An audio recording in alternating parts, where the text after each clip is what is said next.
ଯେତେବେଳେ ପୁଅ ବଞ୍ଚିଥିଲେ ସେତେବେଳେ ପୁଅଙ୍କ ନାଁରେ କରିପାରୁନଥିଲେ, କହିଲେ କି ସବୁକିଛି ତୋର। ଯେ ତୁମେ ପୁଅକୁ ଏତେ ତଡ଼ପେଇକିନା ମାରିପାରିଲ, ପୁଅ ନାଁରେ କିଛି କଲନି, ପୁଅକୁ ସାଇଡ୍ କରିଦେଲ, ତାହେଲେ ଆଜି ତମେ ଝିଅ ନାଁରେ କେମିତି କରିଦେଲ? ଯଦି ତମେ ସୁନା ବିକିବା ପାଇଁ ବାହାରିଥିଲ କି ପୁଅର କେସ୍ ଲଢ଼ିବା ପାଇଁ, ତାହେଲେ ତମ ପାଖକୁ 11 ଲକ୍ଷ ଟଙ୍କା କେମିତି ଇନଷ୍ଟାଣ୍ଟଲି ଆସିଲା, ଯାହାଦ୍ୱାରା କି ତମେ ଜାଗାଟାକୁ ଝିଅ ନାଁକୁ ଟ୍ରାନ୍ସଫର କରିଦେଲ, ତାକୁ ମାନେ ଗିଫ୍ଟେଡ୍ କରିଦେଲ। ଅଲରେଡ଼ି ତାଙ୍କ ନାଁରେ ଆଉ ଗୋଟେ ଜାଗା ବି ଗିଫ୍ଟେଡ୍ ହେଇଛି ବାହାଘର ପୂର୍ବରୁ। ତ ଏଇ ଜାଗାଟା ଥିଲା ମୋ ହଜବେଣ୍ଡଙ୍କର, ଆଣ୍ଡ ଏଇ ଘର ବନେଇବାରେ ମୋ ହଜବେଣ୍ଡଙ୍କର ବି ମାନେ ବହୁତ ସାରା ମାନେ ଯେଉଁ ପଇସା ଖର୍ଚ୍ଚ ହେଇଛି, ଦୋକାନ ଯେଉଁ ଯାଉଥିଲେ ଦୋକାନରୁ ବହୁତ ସାରା ପଇସା ଖର୍ଚ୍ଚ କରିଛନ୍ତି।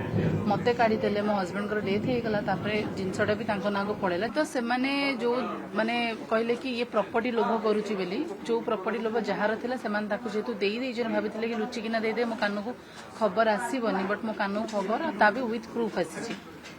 ସେଇ ଜିନିଷ ପାଇଁକି ମୁଁ ଆଜି କେସ୍ ଦେବା ପାଇଁ ଆସିଥିଲି, ମାନେ ପ୍ରପର୍ଟି ପାଇଁକି ନୁହେଁ, ମୋ ଉପରେ ଯେଉଁ ଆଲିଗେସନ୍ ଲଗେଇଛନ୍ତି ସେ ଆଲିଗେସନ୍ ଏବାଉଟ୍ ମୁଁ କେସ୍ ଦେବି। ଯଦି ତମେ ମୋ ଉପରେ ପ୍ରପର୍ଟିର ଆଲିଗେସନ୍ ଲଗାଉଛ, ତାହେଲେ ତମେ ପ୍ରପର୍ଟିଟା ଯଦି ଆଉ ଜଣଙ୍କର ଲୋକ ଅଛି ତା ଉପରେ ଆଲିଗେସନ୍ ଲଗାଅ। ମୋ ଉପରେ କାହିଁ ଆଲିଗେସନ୍ ଲଗାଉଛ? ମୋ ହଜବେଣ୍ଡଙ୍କର କ୍ୟାରେକ୍ଟର ଉପରେ କାହିଁ ଆଲିଗେସନ୍ ଲଗାଉଛ? ମୋ ମାନେ ଆମ ହଜବେଣ୍ଡ ୱାଇଫ୍ଙ୍କର କଥାଟାକୁ ବାହାରକୁ ଆଣିଲ। ସବୁ ସମ୍ପର୍କ ଭିତରେ ଝଗଡ଼ା ହେଉଛି, ସବୁ ସମ୍ପର୍କ ଭିତରେ ବାଡ଼ାବାଡ଼ି ହେଉଛନ୍ତି, ସବୁ ହେଉଛି, କିନ୍ତୁ ଏ ଜିନିଷଟା ପବ୍ଲିକକୁ ଆଣିବାର କାହାର ବି ରାଇଟ୍ସ ନାହିଁ। ଯଦି ସେ ଆଣିଛନ୍ତି ବାହାରକୁ, ମାନେ ସେ ଜିନିଷଟା ସେମାନେ ଏ ଜିନିଷଟାକୁ ଇଣ୍ଟେନସନାଲି ହିଁ କରିଛନ୍ତି, ମାନେ ଯେଉଁ ପ୍ରପର୍ଟି ପାଇଁ।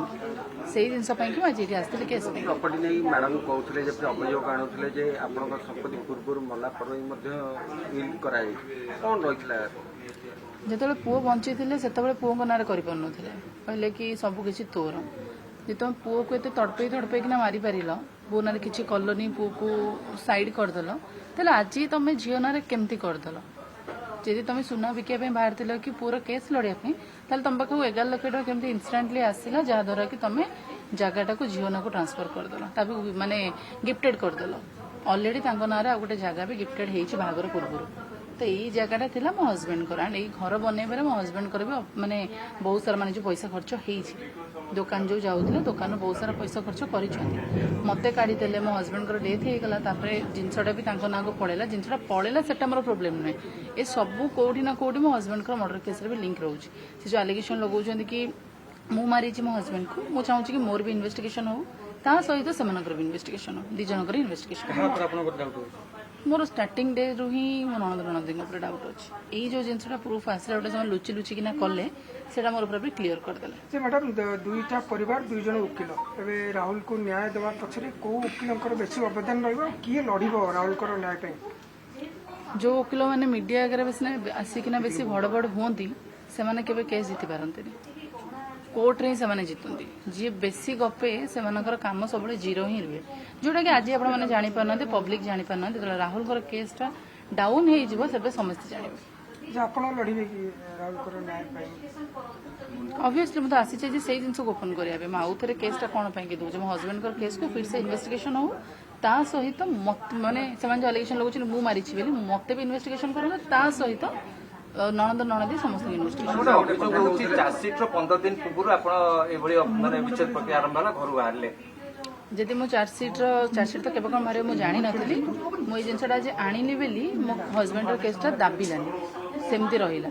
ଆପଣ ଅଭିଯୋଗ ଆଣୁଥିଲେ ମଧ୍ୟ ଆପଣଙ୍କୁ ମାରିଦେବାକୁ ଧମକ ଦେଇଥିଲେ, ତାଙ୍କ ସ୍ୱାମୀକୁ ମଧ୍ୟ ଆପଣ ମାରିଥିଲେ, ଆପଣ ତାପରେ ମଧ୍ୟ ଥ୍ରେଟନିଂ ରହୁଛି। କେବଳ ମହିଳା କମିଶନ କ'ଣ କହିଲେ ଆପଣଙ୍କୁ? ମହିଳା କମିଶନ ପାଖକୁ ଏଇଥିପାଇଁ ଆସିଲି, ମୁଁ ଯେତେବେଳେ କୋଉ ବି ଜାଗାରୁ ଯେତେବେଳେ ସପୋର୍ଟ ମୁଁ ନ ପାଇଲି, ବାଧ୍ୟ ହୋଇକିନା ମୁଁ ଏଠିକି ଆସିଲି, କାହିଁକିନା ମୁଁ ଜାଣିଛି ମୋତେ ଏଇ ଜାଗାରୁ ସପୋର୍ଟ ମିଳିବ, ସେଥିପାଇଁ ମୁଁ ଆସିଲି ଏଠିକି। ଆପଣଙ୍କୁ ବାଡ଼ାବାଡ଼ି କରିଥିଲେ ବୋଲି ଆପଣ ଗୋଟେ ଭିଡ଼ିଓ ଛାଡ଼ିଥିଲେ, ତାଙ୍କୁ ବି ସେ ପ୍ରମାଣ ସହିତ ଦେଖେଇଲେ ଯେ କେତେ ତାରିଖରେ ହେଇଥିଲା, କେମିତି ହେଇଥିଲା। ଆ ଭିତରେ କିଛି ଲିଖିତ ଦେଇଛନ୍ତି କି ମହିଳା କମିଶନ? ହଁ ଦେଇଛି, ମୁଁ ଫଟୋଜ ଦେଇଛି। ଯେହେତୁ ମୋର ସେଇଟା ଇଣ୍ଟରନାଲି ହେଇଥିଲା, ପ୍ରାଇଭେଟ୍ ପାର୍ଟରେ ହେଇଥିଲା, ମୁଁ ସେଟାକୁ ଅପଲୋଡ଼ କରିପାରିନଥିଲି, ପୂର୍ବ ଭିଡ଼ିଓଟାକୁ ପକାଇଥିଲି। ସେଇଟା ବି ରାହୁଲଙ୍କର ମୋର ଝଗଡ଼ାର ଭିଡ଼ିଓ ନାହିଁ, ରାହୁଲଙ୍କର ଗୋଟେ ପୂର୍ବରୁ ଗୋଟେ କେସ୍ ହେଇଥିଲା, ସେ ଟାଇମ୍ର ଫଟୋ ଥିଲା ସେଇଟା।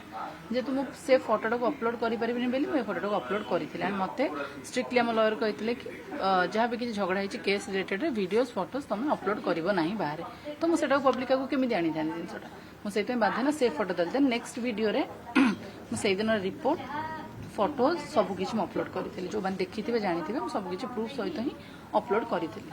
मैडम गोटे अभियोग जे आपण कहले जे मृत्यु पर मुदालाका घर को अर्थात अभियुक्त घर को किसी लोक आपंकर जाइए जे विषय किसी लेखा कर ना से विषय किसी ना हाँ देची तो मुझे बहुत सारा व्हाइट लोक शुणी कि कि आमे पठेलु तमें कि तुम कौन पुलिस तुमर काम कोर्ट रे तुमर काम थाना रे नुहे इन्वेस्टिगेशन तुम करबनी पुलिस कर इन्वेस्टिगेशन तुमको राइट्स किए देला आक्यूज मान गाँव को पठिया मोर पॉइंट से मुझे तो भी देती भी घोषाड़ी कहीं सी केते पैसा खाई कौन खाई मुझे जानी मो रेकर्डिंग अच्छे खाली से गपिले किसी हेनी केसटा को जीतिक देख आमर आपण मानक जे बाइट दौरान से जमी ना नौना राहुल मराणा वाइफ कहते राहुल केस माने केसटा को लड़ुन कथा कहूँ